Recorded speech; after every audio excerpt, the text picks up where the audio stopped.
At participating locations for limited time only. Lars Sultan and Russell Bays narrowly.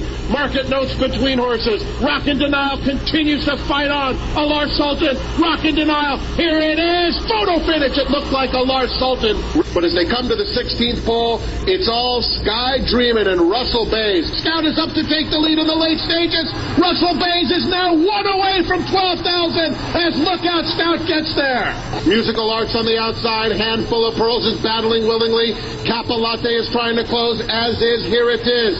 Final furlong. Handful of Pearls a little bit weary. She's holding on 3/4 of a length. On the outside, Musical Arts is in second. Between them, Here It Is. It's Handful of Pearls just in front of Here It Is. Here's the line. Photo finish. Russell Bays in a dramatic photo. Handful of Pearls, and Here It Is. It's very, very close in the finale. Is it 12,000 for Russell Bays? If so, it's another unthinkable accomplishment for the living legend. This is Don August with HorseRacingNation.com, and my guest today on Barry Backstretch Talk is the lone member of the 12,000 Win Club in North American Racing and Hall of Famer Russell Bays. Russell, first let me congratulate you on your 12,000th win you got last week. Thank you, Don. That ended a crazy week where you had 12 wins in the last 4 days, including the last win on the last day of the card. Now that everything's calmed down a little bit, when you look back at that week in that race, what do you think about? Well, right now I'm thinking I'm happy it's over with. Didn't feel a lot of pressure until I got down to the last couple of wins, and then I really wanted to do it Pleasanton because they'd, gone all out, making the sign, and all week long they'd been, advertising it and keeping the crowds into it. So I really wanted to get it done there. What did you think about the crowd reaction even before that last race as they built up to it? They were getting as excited as I was. As you pass each milestone, do you look forward to what might be next or what you might eventually get to, or do you just take them all in stride pretty well, but do you stop at each one and say maybe the next one might be this? No, and then hopefully the next one will be 12,001 soon. When you first started in racing, did you set any career goals for yourself right at the beginning, or did you take it real slow? No, I was just happy to be riding. I didn't have any goals. I just wanted to go out there and, I was having fun. The future was in the future, and I was just living for the present. The two marks you've said that may never be broken is in the wins you're over 5,000 ahead of the next active rider, Edgar Prado, and in starts you're almost 5,000 ahead of the next active guy, Perry Alice. What do you want to be known for when the career is all done? Is there one specific mark that you would be proud of as people look at you and say that's what he did?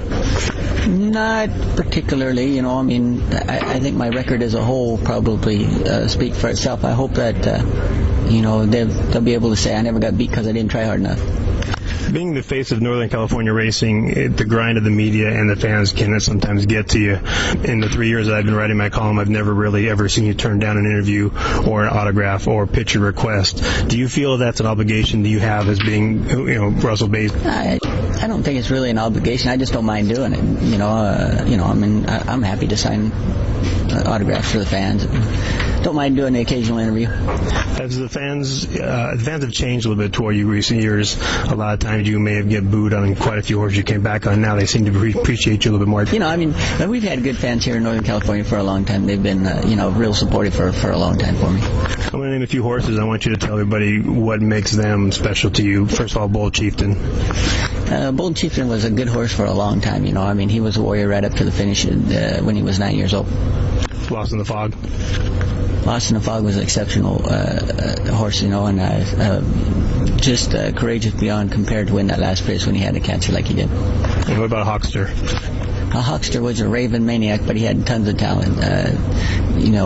Can't compare to how fast he could run, but he was his own worst enemy. And you still hold the track record down at San Anita, I believe, on the turf for a mile and a half with that horse. I think that's still a world record. Yeah.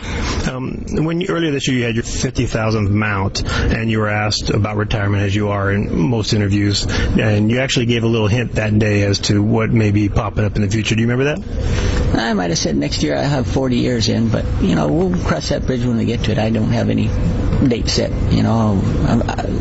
I'm feeling good right now, healthy. Why would I want to do anything else? I know it's everybody's favorite question to ask you, but it does get, I'm sure, a grind to try to answer that every time. Mm-hmm. Yeah. But still everybody keeps asking it. It wouldn't be an interview if they didn't ask it, I guess, at this point, huh? Much nicer interview. You have an upcoming trip to Canada to sign autographs. Why don't you tell us about that? Well, I'm actually going up there to ride some stake races that day, too. But, yeah, we'll be signing some autographs, and saying hello to Canadian people up there in Edmonton at Northlands Park. They've got 6 $50,000 stake races that day, so I'm trying to hustle some mounts in the stake races, too. And we're kind of making a vacation out of this. We're going to be up there for 5 days and touring Edmonton and, unfortunately, missing Stockton. Now, on the track, everybody sees a totally serious Russell Bays out there every race. When you're not at the track, what are some of the things you like to do that people may not know about you? Probably everybody knows this stuff already. I like to golf. I like to play tennis.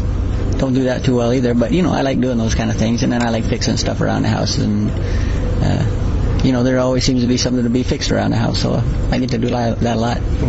If, when you're all done, somebody wanted to tell the story of Russell Bays, do you think they'd want to write a book or a movie about it? I can't imagine anybody wanting to tell the story, tell you the truth. Well, if they did make a movie, who would play Russell Bays? Oh, I don't know. Probably be some little homely guy. Thanks, Russell. All right, thank you, Don.